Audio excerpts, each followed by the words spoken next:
Yes, we are live. Hello, Scott. Hello, Prashant. How are you? I'm doing pretty well and hope you're doing pretty well too. Yes, I am. You're sounding very relaxed.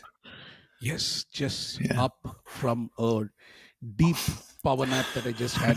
So that's where this sanity and relax Mm, state of mind comes from. and the dulcet tones. Yeah. Yeah. Sounds good. Yeah. And I see that you are dressed up for some occasion. I And am. yeah. Yeah. I'm off So to we'll get to hear about that Oh, too. yeah. Sorry. Yeah. We will for sure. Uh, awesome. So, Scott, this week I want to share something that I had actually queued it for the previous week. But Hmm. previous week we had such heavy discussion on Gabor Mate and his insights and wisdom on parenting. We did. I thought that maybe we can keep this for a later day. So, the thing I'm going to discuss is about this character called Zuko. Now, Zuko is a character from a very popular animated series by the name of Avatar: The Last Airbender. Have you heard of it? Yeah, I have actually. Is it a movie or it's a series? It's a series. It's a cartoon series or an animated series, should be Yeah. the right way to put it, Yeah. but with like profound wisdom, and many people from the spiritual world have connected with the lessons and stories and wisdom that Okay. is hidden inside in layers through these series. So this particular series, the Avatar Last Airbender, is an animated series that is set in the world where certain people are called benders. Now these Okay. benders are people who can manipulate the core elements, uh, like water, earth, fire and air. So it's like their superpowers much before these Marvel and superheroes had Yeah. these gimmicky powers. Yeah. These were the people who could actually turn the water, cut through earth, Yeah. generate fire through their hands, and swoosh the air through Yeah. the Sounds power of their cool. mind, and Yeah. so on.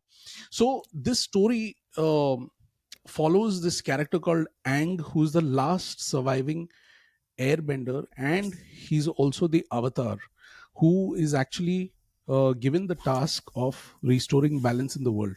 So in this series, Aang embarks on a journey with his friends Katara, a waterbender, and Sokka, a non-bender, to master the elements to defeat the much evil Fire Nation, which is led by a Fire Lord called Ozai.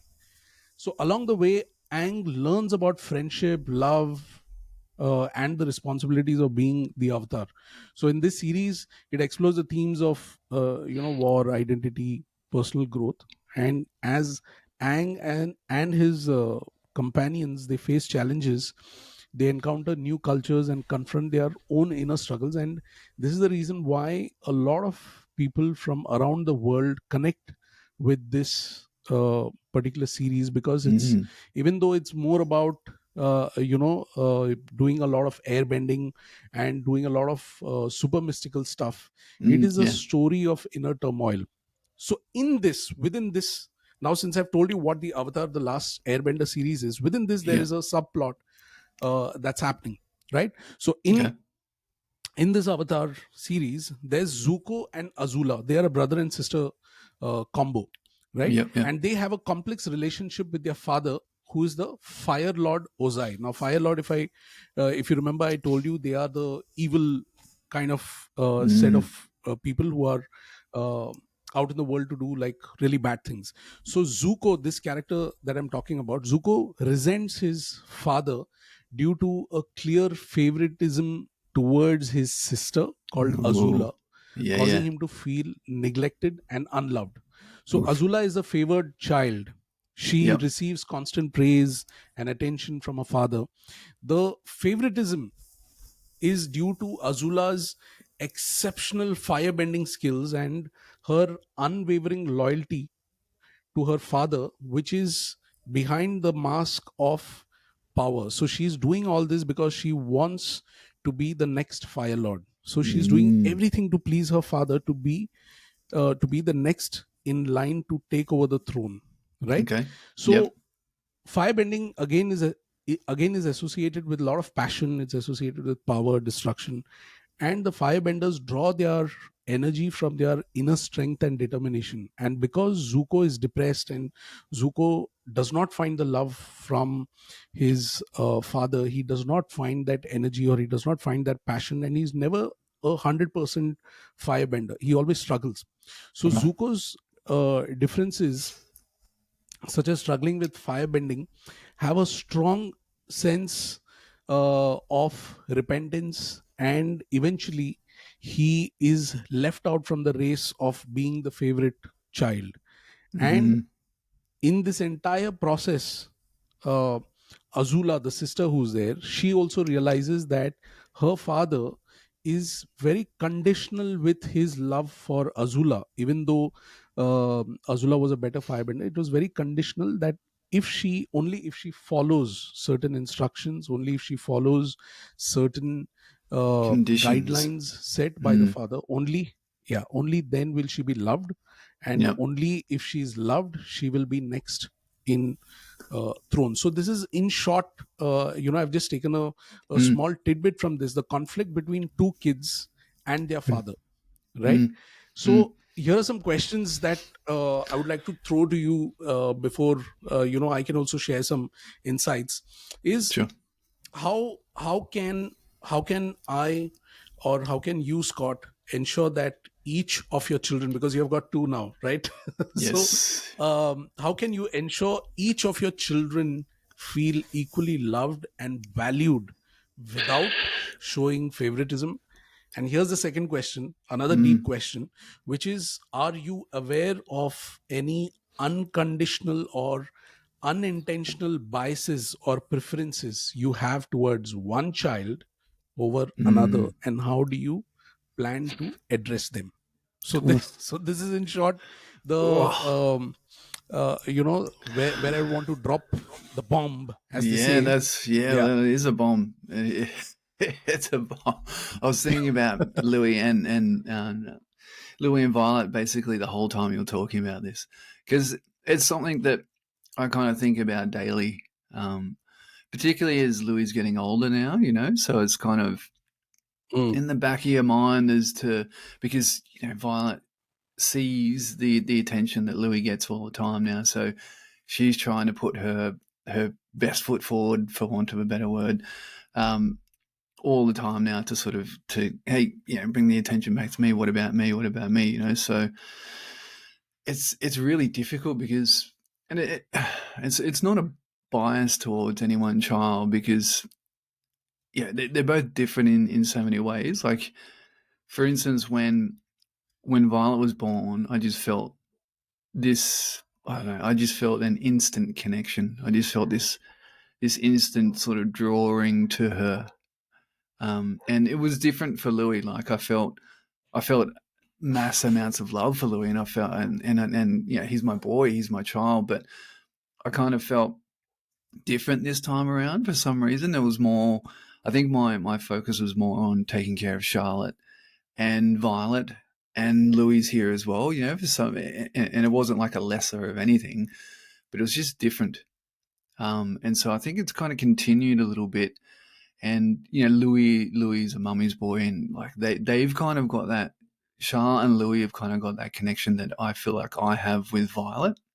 So for some reason, there's just some sort of connection that me and Violet have. But as time goes on, me and Louis are strengthening, and our bond is strengthening, and the love is only just building and building for this little fella. It's amazing.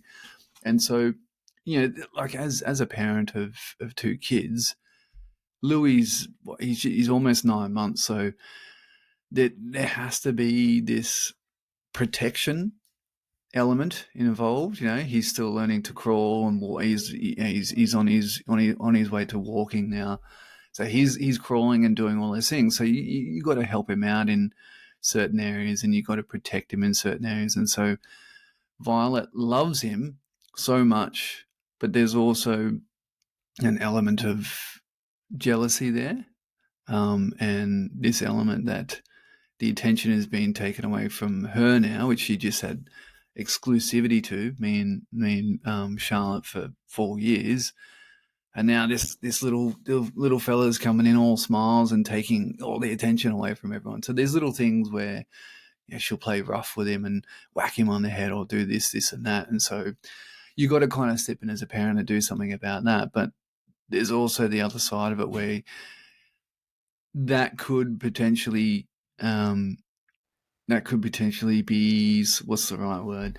That could just potentially be showing Violet that you're giving attention to Louis all the time when it's kind of not that way. I guess it's more of out of a protection thing and more about like a So what do you family do? bond. Like, say for example, if you Mm, spend time with Louis, say you mm, have got a cranky Louis at hands, yeah. and you spend your hour and a half taking care of him, and Mm, you settle him down and he's happy now, and then do you make a conscious effort to go and bridge this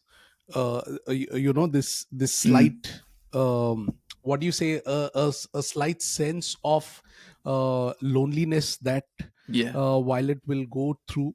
Do you Yeah. consciously go to her and say that, you know what, Louis was was cranky, as you could see, and he needed attention? Like, what do you do? Do you make a conscious effort, or do you wait for her to get back to you saying, Daddy, why aren't you giving me any attention?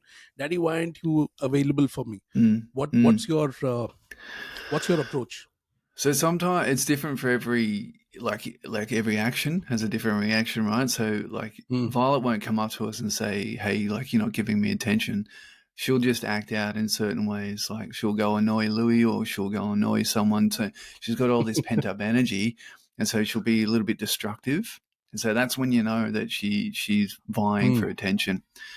And so with Louis, let's say if Louis needing tending to for an hour and a half, she'll come over and she'll do her thing and maybe try and get involved and whack and stuff. And we'll just say, hey, look, Louis needs us for now. We've just got to help him out. He's only small. We just got to help him out. He's not happy at the moment. We'll be with you shortly. Go grab something through my art card, or how about you grab a book and we'll come over here and we'll all read together, or something mm, like that. But then once Louis, let's say Louis goes to bed, then it's all time for Violet after that.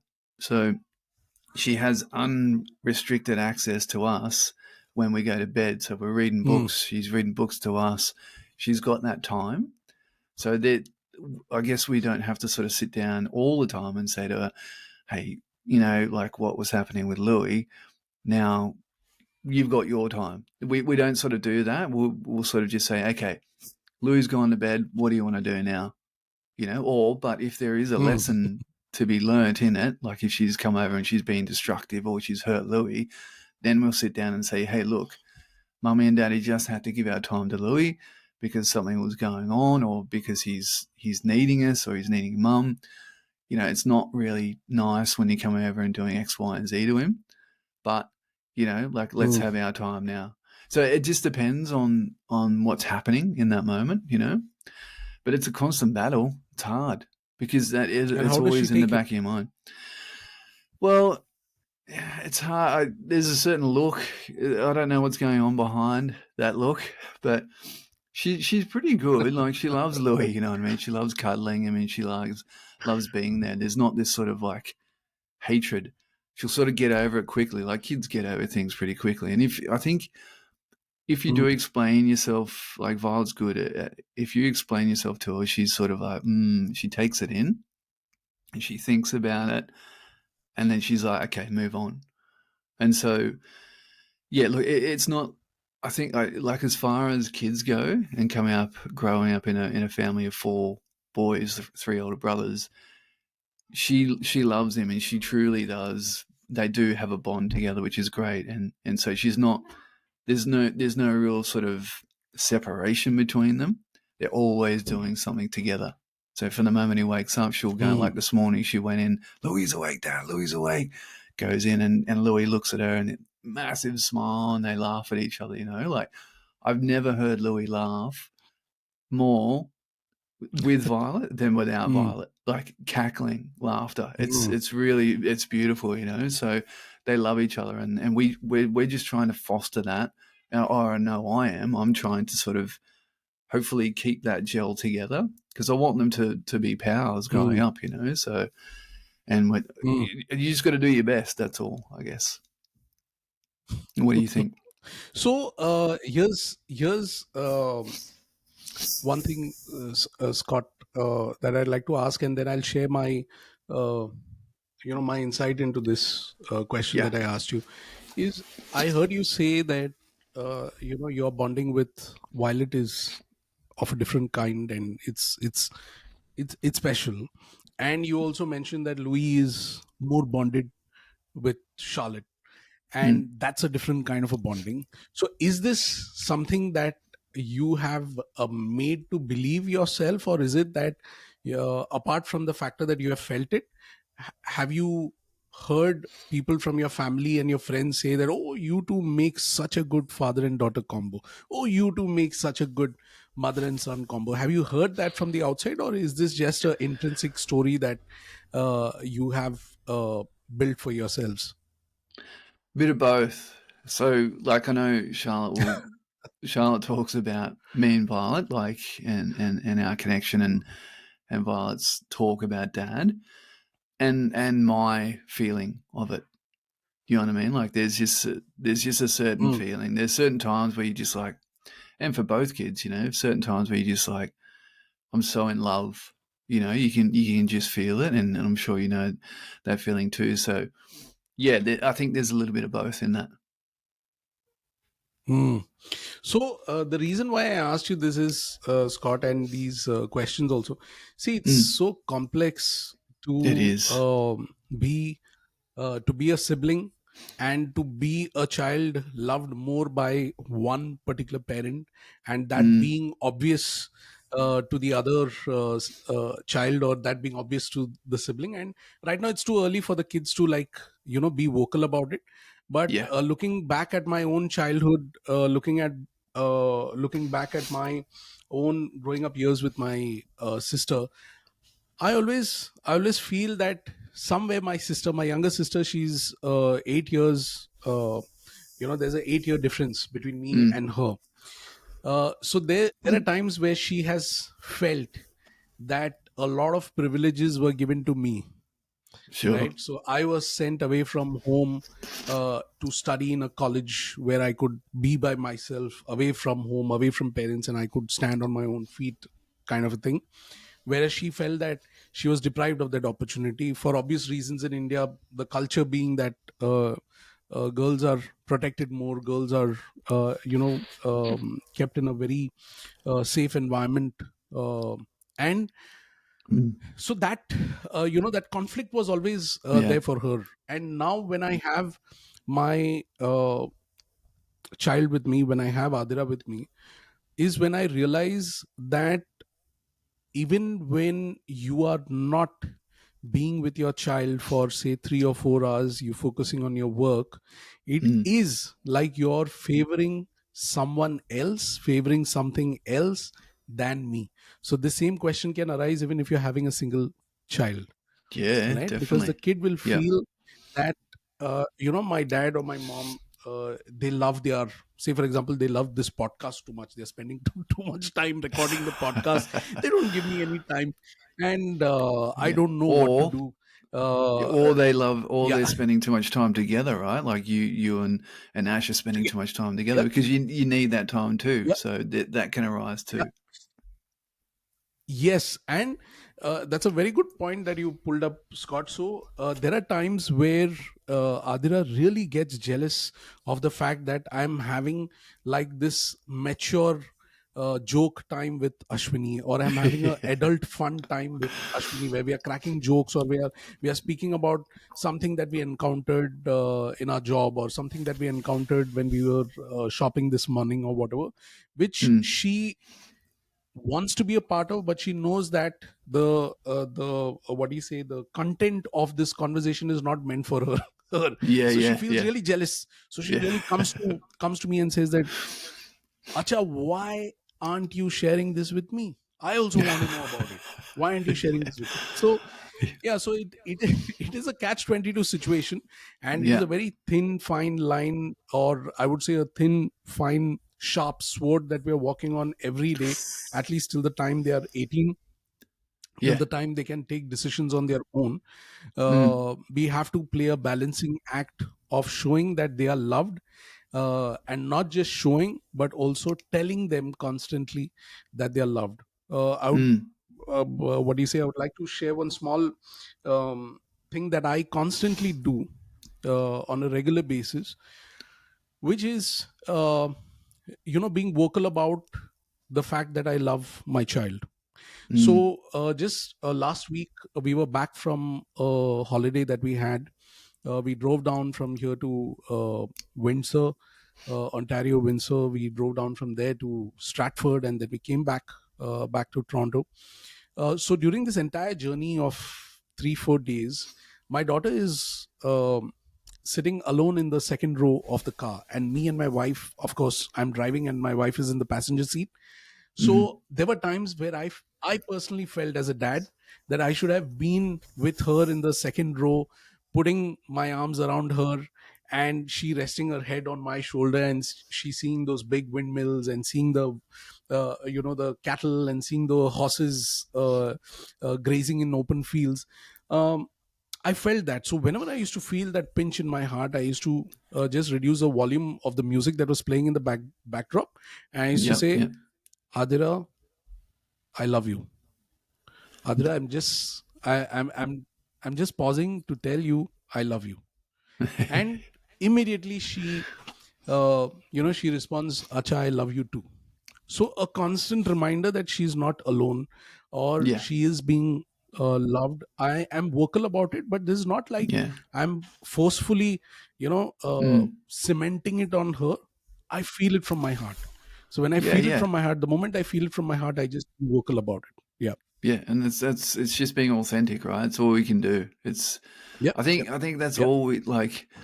You can try all the techniques. You can try all the stuff. You know, we've talked about this before. You can try all the stuff that people talk to you about, but all the best job that we can do is just to love our kids in whatever way that Yeah. is, and so just trying to be as authentic as you can, and that's all the kids want at the end of the day, just to be loved. And Yeah. with having two kids, it's really important for me, and maybe for Charlotte too. I can't speak for Charlotte, but it's important for me to just, Mm. when I'm with one child, that's where my focus is, and then you're putting everything into Yeah. that one child, which is really hard One. Yeah. sometimes because Charlotte will run in, Violet will run in and want to join in, or the other way around. Louie will be crawling on me wanting to join in, but it's just, yeah, it's just focusing and just making sure that you're loving them both, because it's like I was saying before in terms of Yeah. a relationship. When me and Charlotte, before Louie was around, it was just me, Charlotte, and Violet would get Mm. jealous. She'd look at me and Charlotte would go for a walk, and me and Charlotte would hold hands, and then she'd look at the hands and she'd go, run over, and she'd come in between us both and hold each other's hand, Yeah. and so there's Yeah. always this like, what about me? There's this sort of, I guess, wanting of attention and love from me, so and that's kind of part of why we were So like, okay, should we have Louie? Because we want to give her a sibling, and so yeah, yeah. so yeah, So it's all just to good. end the segment, Scott, there's Mm. this viral clip of the cult and the amazing stand-up comedian called Russell Peters, and he has this small segment where he does this small skit kind of a thing where he's talking about favorite kids and parents. So Mm. he enacted this particular thing. I'm just presenting it in a completely different way. So Sure. there's this parent sitting on the couch on in the living room, and the kids are in the bedroom upstairs, and the parent hears a big thud. So if it's your favorite child, if you're having two kids, if it's your favorite child, the parent will run, tuck tuck tuck tuck tuck tuck. What happened? What happened? What happened to you? You'll be like genuinely worried, and you'll run. So if it Yeah. is your not so favorite child and the sound comes third, the parent is like, what did you just do again? Didn't I just tell you? Stop So there's that. no concern, there's no worry. There's no worry, Yeah. it's just, you know. So coming coming to the point that you will love both your child equally, we all will love our children equally, but of course there will be one favorite. A That tendency. is an That's kind of undeniable how it fact. Yes. is. It's how it Scott, is. let's go your next. Yeah, cool. No, that was good. Yeah, well, I'm in my glad rags because we're sort of after this we're heading over to our friend's place who've got a little daughter, Fia, and we're gonna Mhm. babysit. So they're gonna go out and see Oppenheimer today. So we're heading over to their Mm. place with the kids, looking after Fia, and then tomorrow they're gonna do the same for us. So they're going to come over here, look after our kids, and we're going to go see Oppenheimer. So we've we just probably about, I don't know, we've been talking about it for a little while, but we're like, man, we should just do like a little family community, friends community thing where we look after each other's kids once a month. And you go out and do whatever you want to do. Go have dinner, whatever, go see a movie, do whatever you need, kid free. And so we're like, yeah, we should do it, we should do it. Then a couple of weeks ago, I just went, nah, let's lock it in. When Oppenheimer was coming out, I was like, really keen to see it, but how are we going to do it? And so we sort of put the word out there to our friends, and they're like, "Yep, let's do it." So we're yeah, I think it's a good idea because like we can ask the grandparents, but like again, they sort of have their thing to do. So I just think it's a nice thing to do with your friends and to create that little sense of community and that kind of thing. So it's going to be good. It's Mm. just like Oppenheimer's 3 hours, so it's a journey. But yeah, it's going to Mm. be good fun. And so yeah, I guess thinking about that, Prashant, like I know you've moved away from your homeland. You're in a new country now, and so have you Mm. found some sort of little community that can build in there, and maybe down the line this sort of thing can happen to you, or do you even want to do that, or like what are your thoughts on building that sort of friendship community with the family? Yeah, that's a super good question and an insight into understanding how we as adults want other influences entering into our house, uh, into our children too, right? So that also Mm, is something to look into. So for us as such, it is a completely new culture, it's a completely new idea to have someone over, or for that matter even to have a nanny over, because if we were in India, mm, typically our parents would have been there.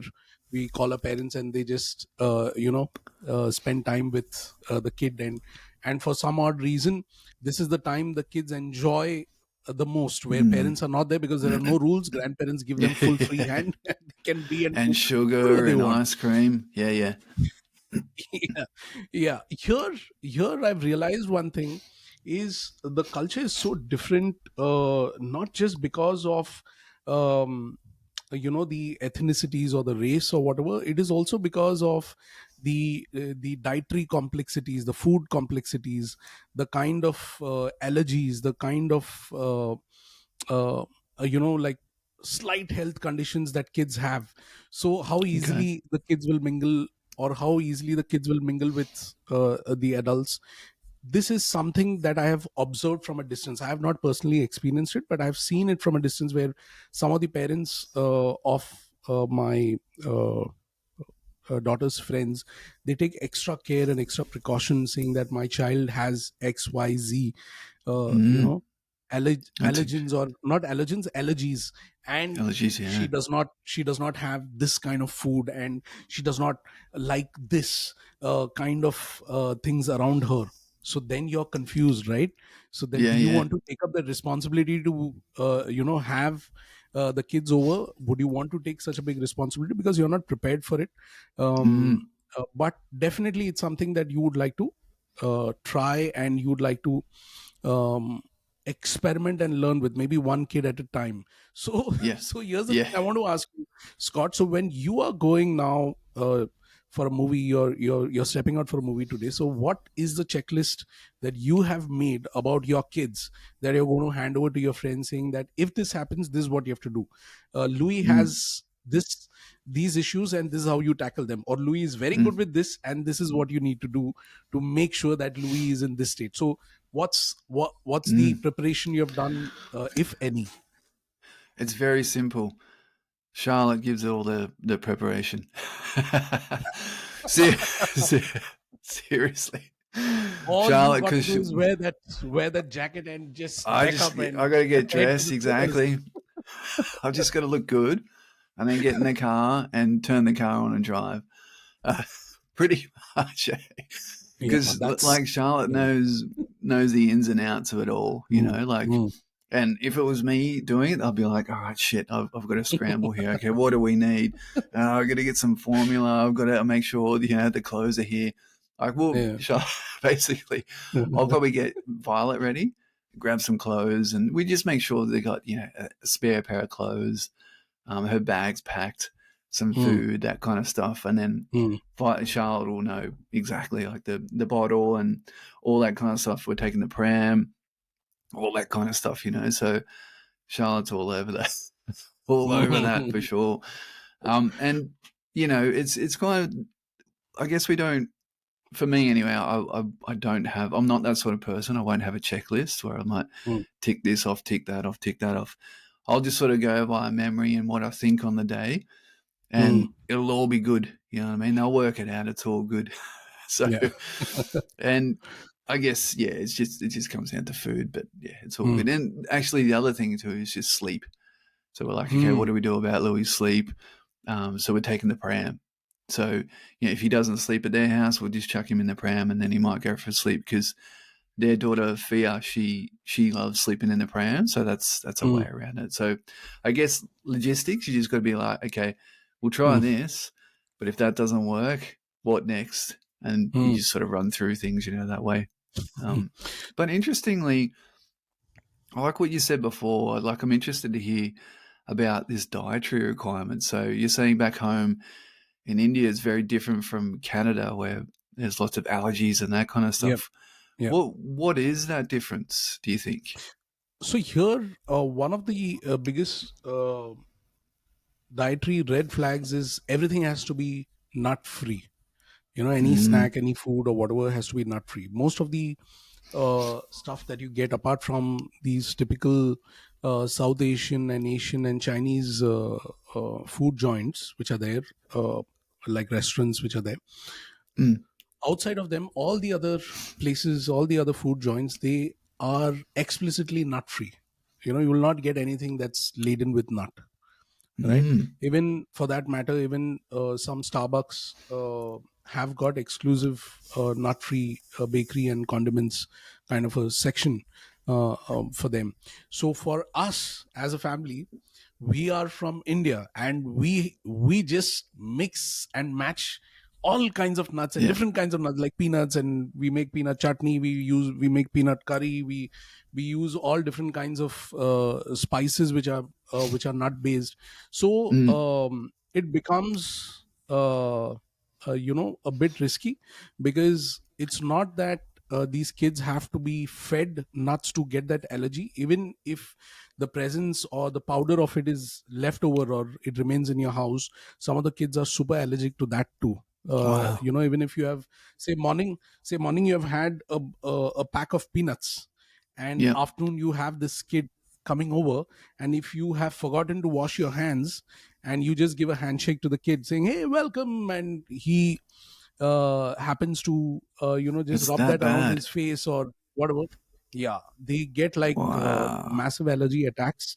Some of them go into that asthma kind of condition where they Yeah. can't Yeah. breathe and stuff, so it becomes like really risky. Yep. um, Yep. eh, yeah, so that is that. So Anaphylaxis, I think. now yeah, so now the good thing with Adira is that she's 10 years old. So all her friends who are there are of course in that same age bracket, so most of them um, practice that self discipline, and they're Yep. very clear about it. So before any food appearing in front of them or anything being offered to them, they ask the question. So their parents have tutored them well, their parents have taught them well, so they ask, Mm.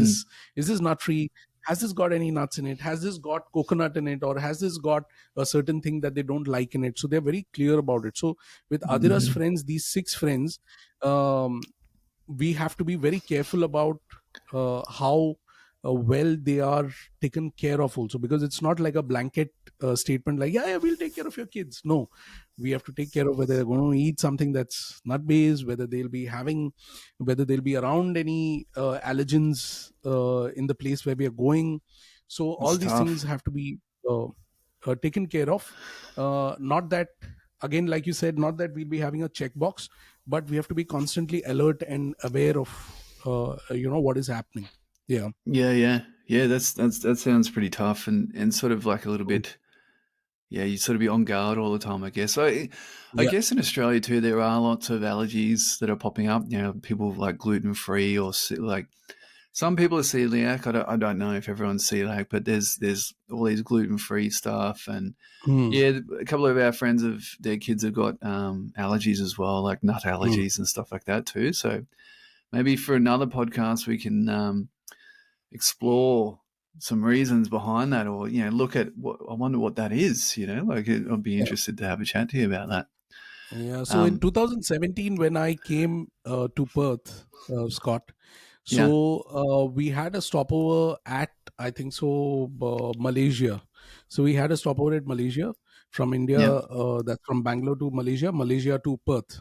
So yep, at the Malaysia airport, at the I think so, the Kuala Lumpur airport, I picked up some snacks and all that stuff, right?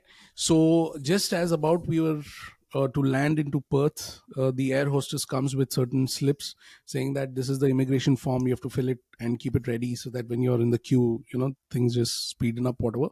So in yep, that, there were elements written about cash. There was element written about, are you carrying any food? So we were not yep. carrying any food. So I ticked no to that.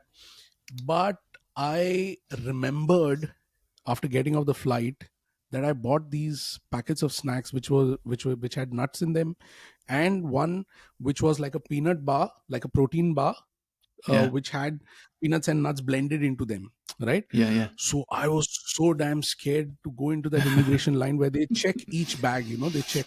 yeah, yeah. So I was so scared. So luckily, after I got out of the washroom, and just as I was about to enter the immigration queue, or this check, whatever this uh, department is, I don't know what this department is, but it comes under the Immigration. security Yeah, and environmental police. We mean, let's call them environmental police kind of a yeah, thing. yeah, yeah. They Sure. they want to make sure that you're not bringing any illegal stuff in. So Yeah, yeah, so yeah. I was so scared. So there was this luggage attendant who was there, the luggage officer was there. So I pulled out all the packets from my pocket and I said, "Excuse me, ma'am, I have all this with me. Like, these are packets that I got from, and Yeah. I'm doing all this." So Nuts and she's like, bars and stuff. Yeah, yeah. yeah. So I'm asking a question to. I'm asking an unrelated question to the most unrelated person on the job, So she says, I don't know. You have to go in that queue and figure it out yourself. I said, oh my God, I don't want to do that. I don't want to do that. Then I asked her, can I at least throw this in the garbage bin? If I throw it in the garbage bin, will I be like prosecuted or something? Yeah, yeah. Getting rid of the So evidence. Quick, get him. Yeah. so she's like, I don't know. So then I said that let me not do it publicly, like where the cameras are seeing. Yeah, yeah. I'm like dumping it into the bin. I went back to the washroom. There were bins there. I just dumped it there and I cleared the Right. security. So Oh, so well done. I'm giving this example It's because a tip. uh, yeah, because many countries are sensitive to these kind of topics where allergens and Mm.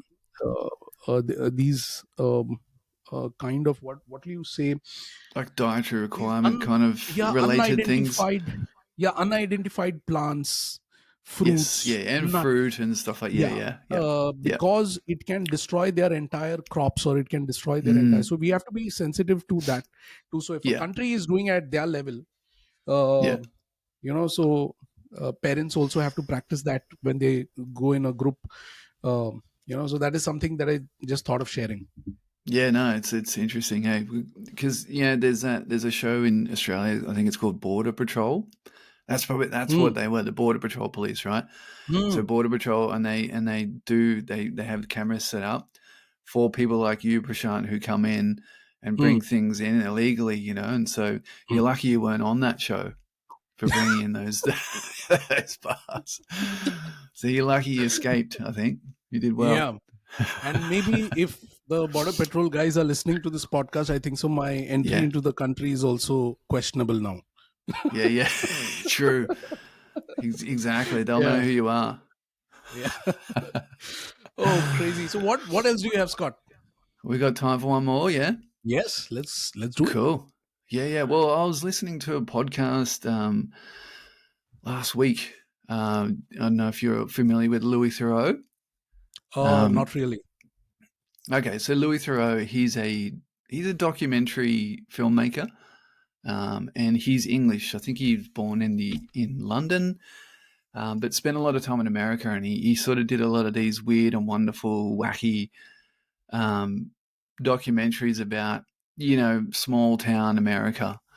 And he's a really unassuming, um, kind of a like a geeky, kind of dorky kind of guy, and so he sort of infiltrates these small town American communities where like let's say they're like far right wingers or evangelists and that kind of stuff, and his unassuming presence is kind of it's this very neutral kind of ground that he sits on. So he kind of flies under the radar in terms of getting into some really kind of sticky situations. But yeah, that sort of neutral perspective comes out, and he's really good at getting things out of these extremist views, that is so entertaining, And so that's Louis. And now he's got a podcast series now out. It's available on Spotify. And so he's great. Interviews a lot of good people. And he interviewed one of my heroes, Nick Cave. And so Nick Cave is a musician, an artist, a writer. He writes scores for films and that kind of stuff as well. So he was listening to a fantastic podcast with him. And so Nick Cave, he started off, in a few bands. He was sort of well known for his time in the Birthday Party. And these guys are sort of early 80s, come out of like the punk rock era, like post-punk era, they call it. And they sort of moved from Australia to London and wanted to sort of make a go of it over there, but they were sort of disappointed with that whole punk rock sort of scene had finished. And they were sort of like, okay, what do we do now? And so they sort of moved. I'm pretty sure they sort of went over to Berlin and started a lot of gigs over there, and they were labelled like the most violent band in the world at one stage, right? And so lots of people would come to their shows, and some really sort of,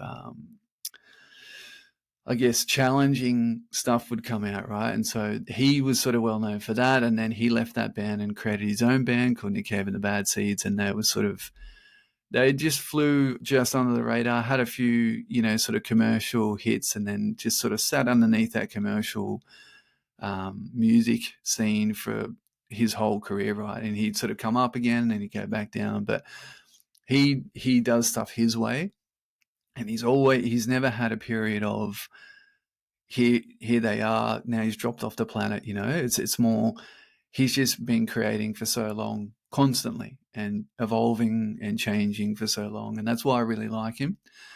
And so he had a really good chat with Louis, and they talk about everything from like he's actually has a deep faith in Christianity, and then also like it's really interesting because a lot of his music would be about, you would think, sort of antichrist kind of stuff, So he talks about it too.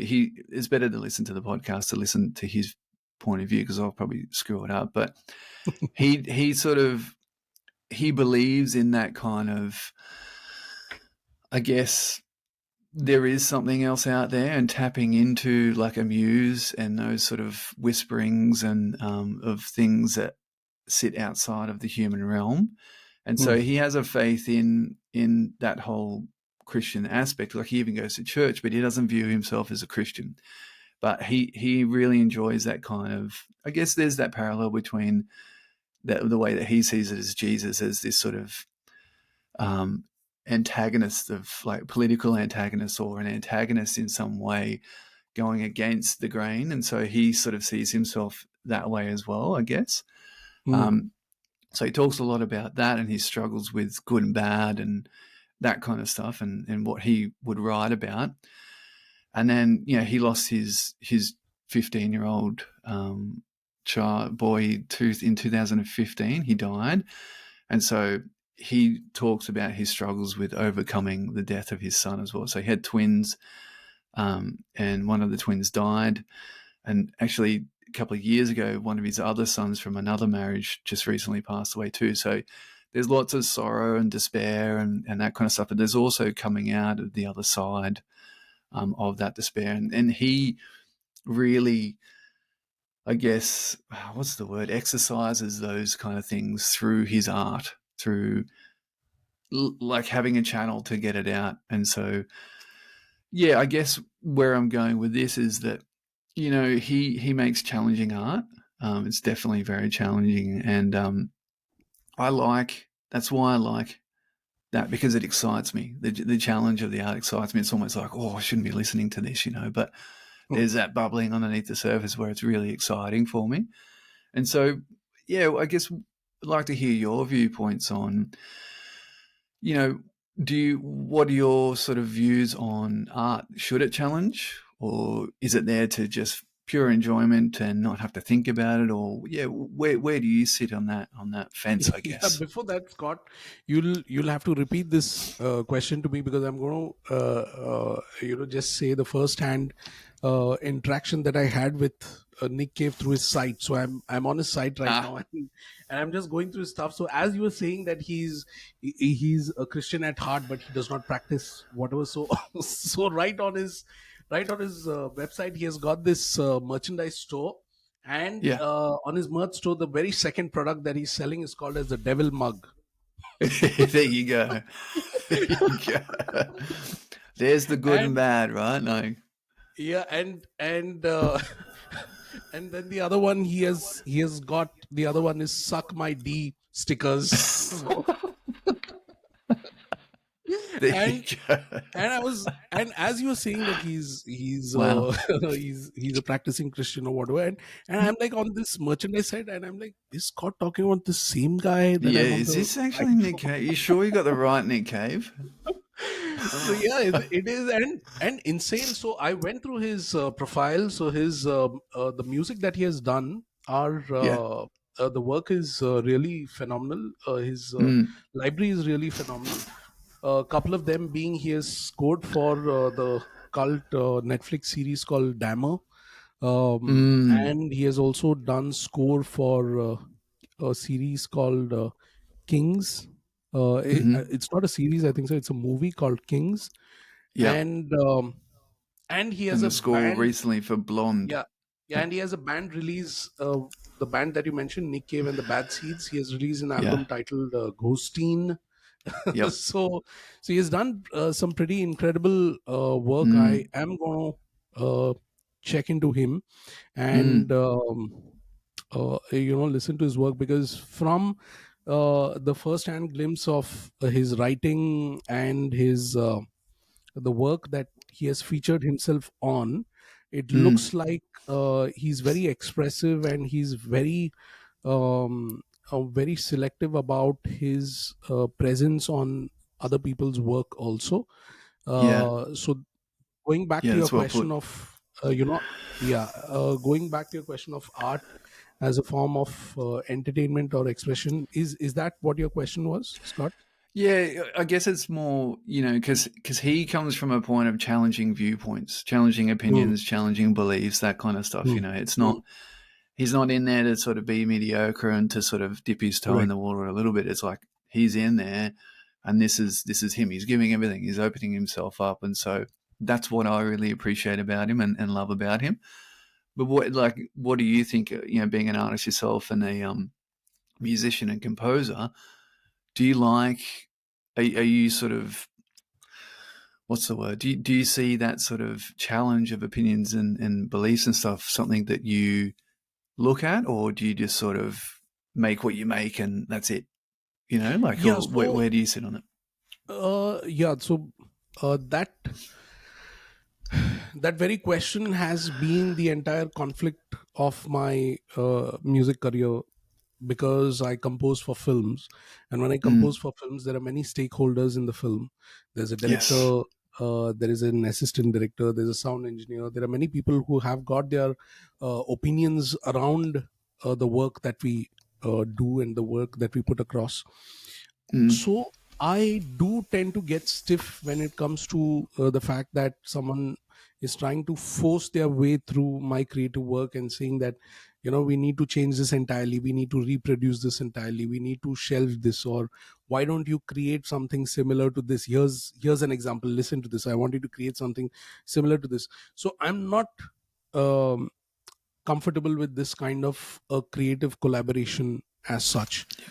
yep. um, and that I was very clear from my second film. Once I got in my second film, I understood that this entire circus of film score is going to be of this kind. So I had to abstain from it. I had to move um, from the rat race of being popular, being seen, and choosing to be a bit aloof, a bit away from the noise, and keep doing the work that I love, Yep. and let people come to me, discover me, understanding my sound, understanding what music I create. And right before signing the film, I tell them that I do not do all these things. The thing that I Yeah. do, you have heard my previous works, but if you want me to do something for your film, it'll be completely brand new. It'll be something that I have not done before, that challenges me. And I'm Mm, not appreciative of uh, you're trying to make my sound fit into the current playlist or to the current queue of songs or sound that is released out in the world. So I yeah. made this Yeah. very Lovely. clear. So it came at a Yep. yeah, it came at a cost of that I'm not that famous, or it came at a cost Sure. that I've not made enough money. Yep. But it came at a beautiful cost that I am the most peaceful, I'm the most happiest, and I get to choose what I work on. So that's why, just by looking at Yeah. Nick Lovely. Cave's site, and the work that he has done, I Mm, think so. If I get a chance to meet Nick Cave, it's going to be just plug and play. We're going to share yeah. Yeah. the same vibes. I can feel that. Yeah. Yeah. Yeah. um And in particular, have a listen to the Blonde soundtrack because Nick Cave and Warren Ellis. Warren Ellis is another member of the Bad Seeds as hmm, well. They just produced the score for the movie Blonde, which hmm, is an absolute beautiful, beautiful cinematic experience. And so, have a listen to that soundtrack and see what you think. It's really lovely. lovely. I am going to check Mm, this out. I'm going to check this out. So good. I think so. This is the first time that we had a discussion on uh, arts, not arts specifically, but films, music. And music, my yeah, yeah. yeah, So we yeah, started with the topic of films, and we ended on the topic of music for films. So yeah. that was a beautiful, quick Mm, one, Scott. And yep. hope you I'm have a keen to do great that again. yeah, and I hope you have a good screening or viewing of Oppenheimer. Yes. Yeah, yeah, yeah. Um, Indeed. I, I feel that you will have to pull that jacket off, because it's going to get pretty heated and It pretty tense will. in the Pretty theaters. quickly. Yeah, I Yeah. reckon it will. Anyway, I'll report back next week too, and yeah, I'll let you know how it went and let the listeners know what my thoughts on Yes. Oppenheimer. Yes, and I would let the listeners know on the Yes, fantastic experience of watching the epic movie called Barbie. yes. Oh, Yeah. yes, So indeed. No, I uh, want to. I want to hear about it. like I will have experience A, which is watching the movie in itself, and experience B, Mm, which is watching movie with my daughter and six of her friends. So yes, next week's opening subject or opening topic is already set, Scott. films exactly, and I Yeah. think we should. It should be mandatory to have Arthur's critique as well. I think that'd be Yeah, great. yeah. We'll bring that in. We'll bring that in too. Awesome, Scott. This has Sounds good. been a fun-filled one. Um, Yeah. if you loved today's episode, please drop in your comments. Please leave a review. Please tell Scott how amazing he looks. Uh, leave a comment on leave a comment on this video here, No pressure. in the comments section, and we will catch up with you next week. See Ciao. you, Prashant. See you, everyone. Bye.